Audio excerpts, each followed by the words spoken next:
একটা মাঝারি মানের দল ছিল। মাঝে মধ্যে বড় দলের সাথে আমরা জিততাম।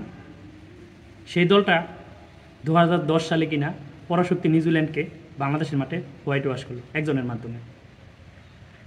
মাঝারি মানের একটা দলকে ভালো কিছু জয় উপহার দেওয়া এবং দর্শকদের আমরা জিততে পারি, আমরা বড় কিছু অর্জন করতে পারি, সেই বিশ্বাসটা এনে দেওয়া একজন ব্যক্তি। 2006 থেকে 2024 পর্যন্ত লাল সবুজের জার্সি গায়ে তিনি খেলছেন।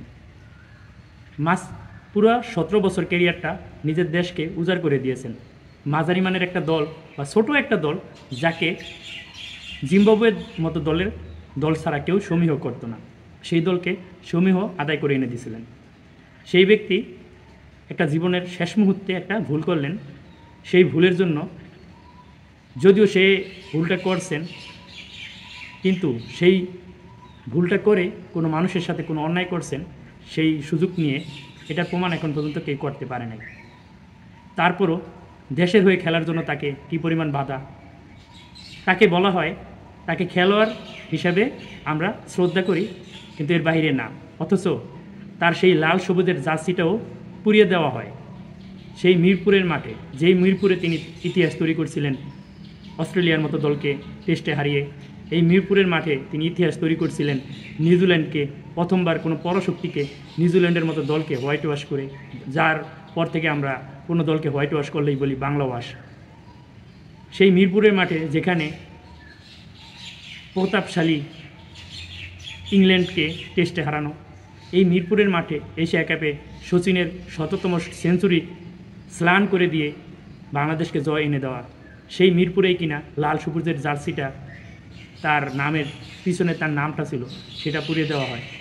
তো বাংলাদেশ ক্রিকেটের আসলে সেই সময় শুধু ওই লাল সবুজের 75 নম্বর জার্সিটাই পুড়ে দেওয়া হয় না, পুড়ে দেওয়া হয় বাংলাদেশের ক্রিকেটের নার্ভটা। কারণ বাংলাদেশ ক্রিকেটের শক্তিটা যে ওই মানুষটা ছিলেন, হয়তো সে একটা ভুল করেছেন, কিন্তু সেই ভুলের সুযোগ নিয়ে কাউকে তো কখনো কারোর সাথে অন্যায় করেছেন এরকম কোনো প্রমাণ কিন্তু হয় নাই। তারপরে মানুষ তাকে হেনস্থা করেছিল।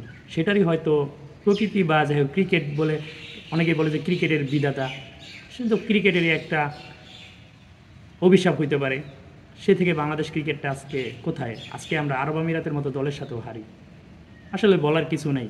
অথচ এই বাংলাদেশে স্বৈরাচারের দোসর, স্বৈরাচারের হয়ে নির্বাচন করা, স্বৈরাচারের হয়ে ছাত্র জনতার উপরে আক্রমণ করা ব্যক্তিরা স্বগৌরবে বুক ফুলিয়ে দেশের মাঠে চলতেছে, এবং ভিন্ন রাজনৈতিক দলের নেতা হয়ে বুক ফুলিয়ে দেশের মাঠে বিচরণ করতেছে। অথচ 17 বছর দেশকে নিজের আপন ভঙ্গিমায় রাঙিয়ে দেওয়া মানুষটা সেই সুযোগটা পেল না।